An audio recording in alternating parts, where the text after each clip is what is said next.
Drew, welcome to the show, the OutWork'em Podcast.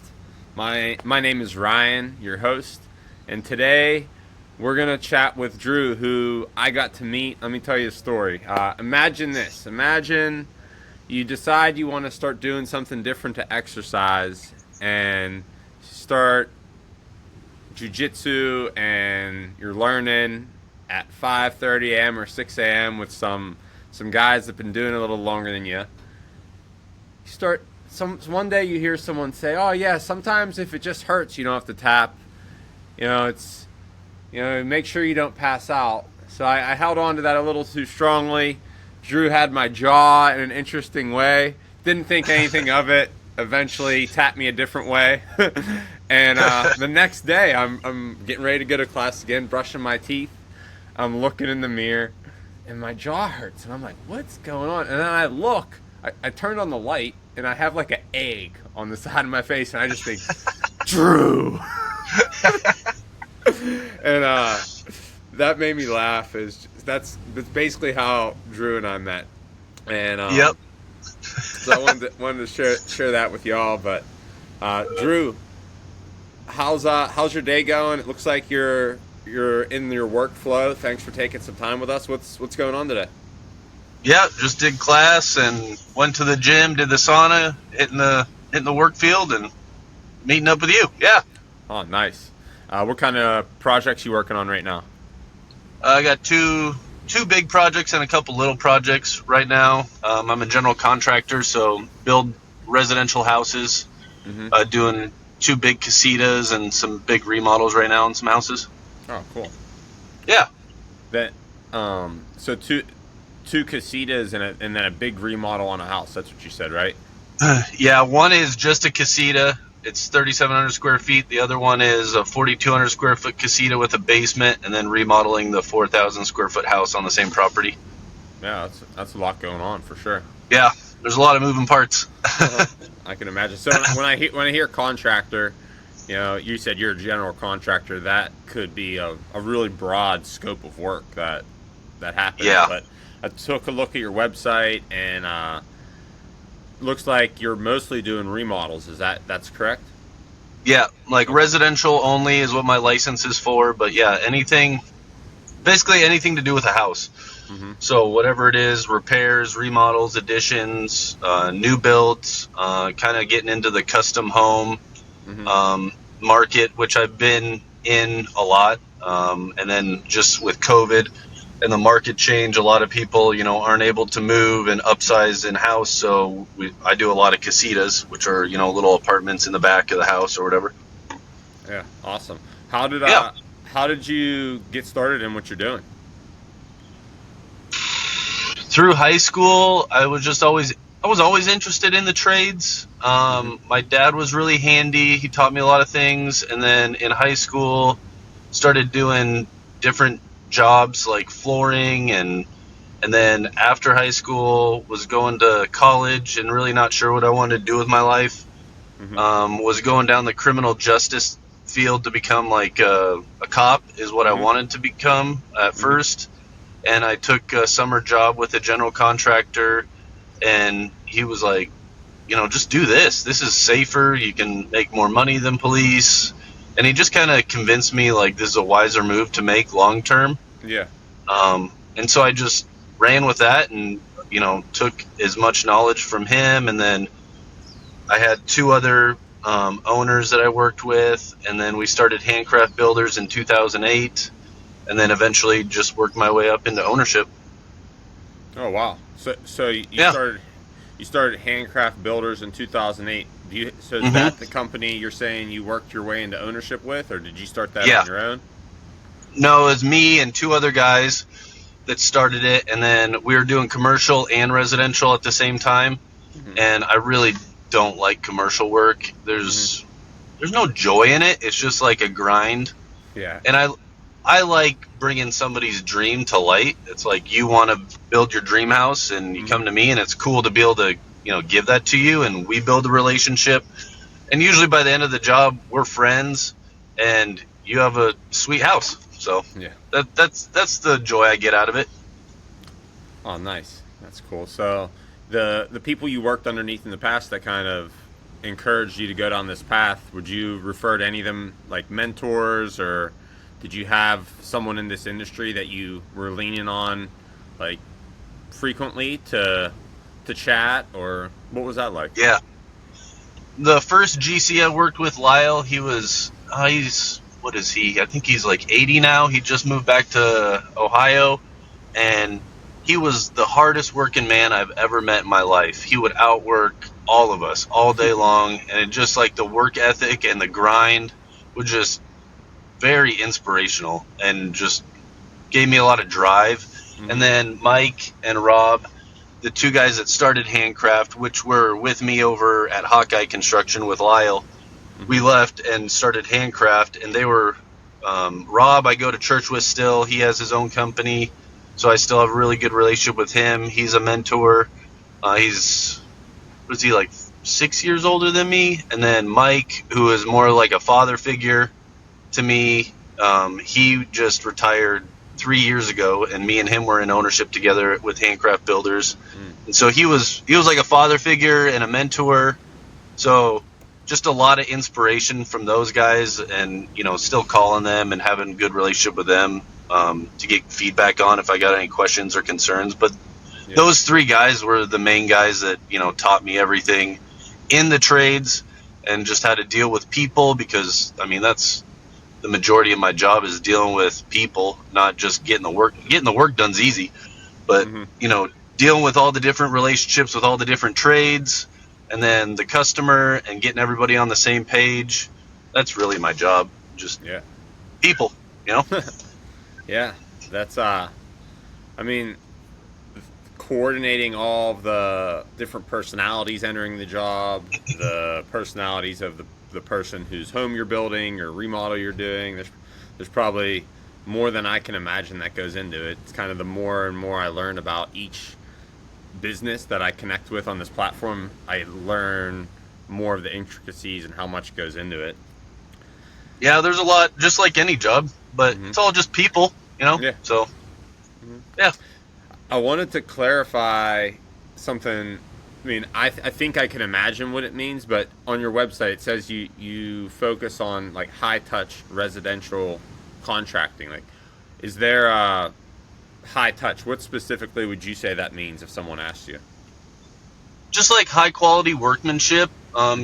Just like in every job, there are different standards of quality, and I try to do the best of my ability to get the best outcome. And so that usually just means like custom jobs, not track homes, not your cookie cutter home, doing specialty things that, are more of a custom line than just like a regular residential house. So just, anything really. I'll build anything. I've done a lot of weird projects over the years, a lot of cool projects, and then just a lot of just your regular, hey, here's a wall, build a wall. That's easy stuff. Yeah. And would you say that when you talk about all the different jobs you're doing, and then you talked about the people aspect of the business, what would you say was harder, learning how to manage all the people or learning how to manage all these different types of jobs, if you were to say one was harder than the other? Managing people is definitely the hardest. Yeah. That was the biggest learning curve, like stepping into ownership and having to deal with, the bid all the way start to finish, the project start to finish, meeting with the customer and the architects, just when everything's on paper and then putting it, and building it into reality. People are always the hardest thing, I think, in any job to navigate. There's all these different personalities that are clashing, and you're keeping the peace with everybody and making sure everybody's motivated in a positive way, encouraging guys for all their hard work that they're putting on the job, their blood, sweat, and tears, and then making sure that we're on schedule and on budget for the homeowner, keeping them emotionally happy too at the same time, and just holding their hand through it and guiding them through the project, because I do this every day. None of this stuff is out of the norm for me. When you get hiccups on a job, but customers usually freak out. So you just try to keep your cool and, just do what you say you're going to do. Be a man of your word. There you go. I like that. Yep. And when you said the hiccups that happen on jobs, like, okay, there's lots of things in life that, have a bump in the road per se. You said a hiccup, and that's normal to you, but I could totally get it. Someone's getting their house built and something's going not the way as planned. Needing to get back on course sometimes isn't a big deal with something in my life that hops up, and I'm like, oh yeah, that's not how I want to go. Let me get that going back in the right direction, and it just feels normal if it happens all the time. But if it's my first house that I've ever hired someone to build for me or casita, then that would maybe seem like a big deal to me. So I get that. Yeah. Huh. Yep. And then in Phoenix, sounds like, how long ago did you get started? How long ago? In the trades, I probably started in like 2002, like middle of high school is like, because I graduated in 04, and then I really got into the trades probably like 2006, like technically working under a general contractor, and just been doing that ever since. And then what about Handcraft Builders?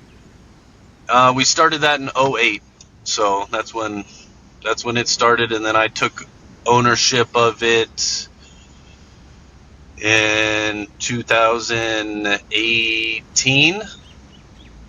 Oh, cool. I think it was. Yeah. So like 17 years in overall, and over 7 years in on ownership now. Yeah. Yeah. Cool.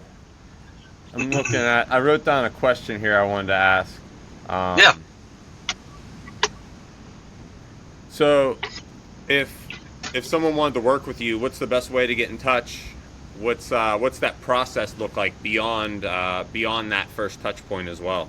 Like, say I wanted to get a casita built in my backyard. So usually at that point, we would have a conversation about like what your hopes and dreams are for that. I would get you connected to one of the architects I work with, or you bring your own architect involved in on the project if you already have a relationship with somebody. Get all the permits for the city side done, and then get bids all put together for the scope of work, and then get selections made, and then get a date started, and then just start rolling into the project. That's usually kind of the natural flow of it. And what's the most time-consuming part of that process usually? There's a lot of upfront work, especially for bigger houses and bigger projects on the just before you even get to the bid, working with the homeowner, the architects, the designers on all that end, before you even get to a bid set that you can actually put numbers to. That's usually the most time consuming, just all the front end work of the project. Would you say that's usually like 60, 90 days worth of back and forth? It can be that. I mean, it can be up to a year. Okay. I've had that happen where, it's just it's just a really big project. And so there's a lot of moving parts that need to get nailed down and a lot of decisions that have to get made. So it can take upwards of a year. Yeah. Nice. And usually the person will be in contact with you working through stuff like that, or people on your team? Yeah, me and usually the architect are the two like go-tos, working all the kinks out. Okay. So I got it. So reach out to you, and then depending on how complex the project is, what I want to do, there's just, if I've never done it before, I'm kind of walking into a process where I'm going to learn as I go. It's hard to really got it. Yeah. Yep. And then part of the show, I like to shine the spotlight on local business owners. I feel like what I do for work in marketing, I try to help all the people that I work with have the community they're in or the community they serve know, like, and trust them. So then whenever there's a need or a want that they have that you could fill or someone else on the show could fill, they already have an idea of, familiarity with you because they listen to us chat for 20 minutes, and maybe they're more likely to pick up the phone and give you a ring. So that's my intention with how I can give back for you being on the show. And Yeah. because I want to make content, I want to learn more about other people's businesses, and then I try to ask some questions to help people out that are either just starting, maybe something similar, or maybe they're already doing it, but they haven't had as much success as you or haven't been doing it as long. And that's the part of the show where I like to ask, if someone out there thinking about starting their own thing, maybe they're working for a GC or maybe they just started their own business. Are there any nuggets of advice you could share with them, or obstacles they should look out for to make sure they get off on the right foot? Usually what I tell guys like that are wanting to start a trade or a GC company, anything like that, I just tell them to be lean and mean, especially for the first couple years. Because what's the average? You got to weather 2 or 3 years on average before you can have a successful sustainable business model. Which I don't know if that's really true, but if you just stay lean and mean with your overhead, you try to keep a tight ship financially, usually your business will just take off. Especially in the Phoenix area, there's so much growth happening right now. There's a lot of business opportunities, and tradesmen, in my experience, aren't very competitive as far as trying to cut each other's throats and backstab each other. It's more of a uniformed environment. Everybody just wants everybody to get better. They want the quality of work throughout the whole valley to get better. They want everybody to be better. There's not a lot of infighting in the trades, in my experience here. So I just say try to stay lean and mean, keep a tight ship, so that when your business does take off, it's easier to manage. Nice. That makes sense. So with that said, it sounds like that's probably advice you took, and then eventually something happened where you realized you were ready to grow and maybe stop doing everything that you were doing and bring on more team members. Is there any signal that they should be looking out for when it's okay to expand a little bit more and maybe not stay as lean and small? Yeah, that's just kind of a personal preference, I feel like. Some guys really like to be like a one-man show or have a small team of guys around them. Other guys, have bigger aspirations to build a huge, mega company. And at that point, just go with whatever your gut says. Just don't overcommit as far as, you don't want to be doing so much where the money's just flowing out more than it's coming in, which is just, you would think would be common sense. But a lot of guys, get too ambitious. Yeah. And then they take on more than what they can handle, and then they can't get, projects done on time. And then in the Phoenix area, even though it's such a big city, it still has a small town feel. I mean, I'm born and raised here, and so I know a lot of people, and a lot of people know you. So your name and your word still mean a lot. Yeah. And so just not shooting yourself in the foot and overcommitting to stuff that you can't get to would be probably the biggest thing to guard against in this line of business. Makes sense. Appreciate that. So yeah, paying it forward, some advice for those just getting started. I like to ask some questions. I have a little rapid fire question section I usually go through, but I wanted to touch on. You mentioned born and raised in Phoenix. You're a family man, father of 4, correct? 5. Father of 5. How long have you been a father of 5? We just had our 5th 6 days ago. Wow. I had no idea that it actually happened. I was going to say father of 4, expecting 5, but congratulations on 5. And thanks, brother. You're out there back at work. Hope the family's doing well and everything's good. That sounds like it's the case. I see a big smile on your face. Yeah, everybody's good. All right, little girl's a big blessing. Oh, well, congratulations on that. So not only growing your business, but growing your family. That's something to be said there. Great work. And so, been in the Valley, born and raised, now raising your own family. What part of the Valley you in? What part of the Valley do you like to call home? And what's that like? North Phoenix is like where I'm from. Haven't ventured maybe like 10 miles from where my like childhood home was from. Mm-hmm. So I just kind of stayed in the same area.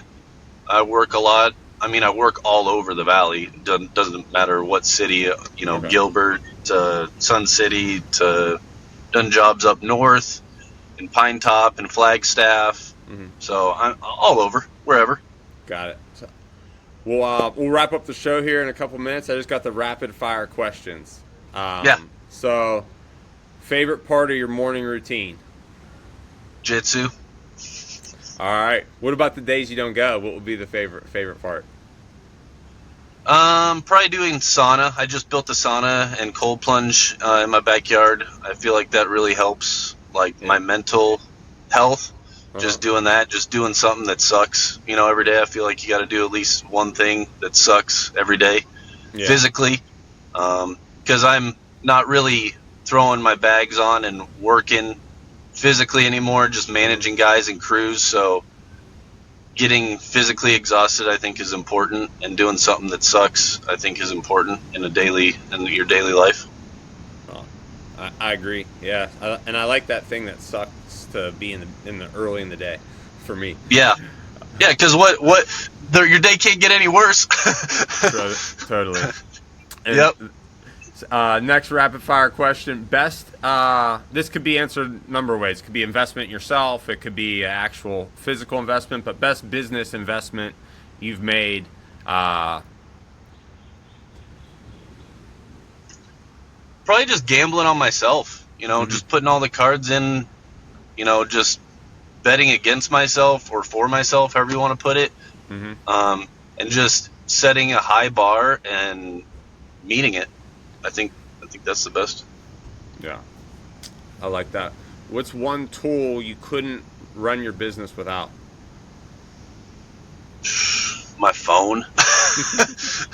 I can't remember all the numbers and emails, and today is so tech related.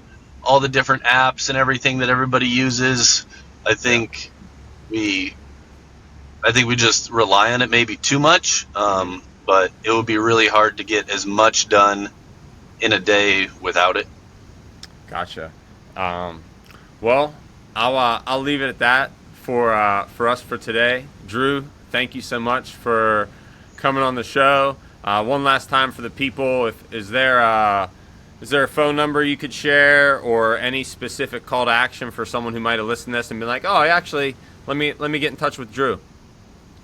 Yeah, you can go to my website, handcraftbuildersaz.com, or just reach out via phone call or text to my number, which is 623-523-9317. Awesome. Y'all know where to get in contact with Drew now, and when you're in need for his services, hit him up. All right, thanks, Ryan. Thanks for coming on the show, Drew. Yeah, have a good day. You too.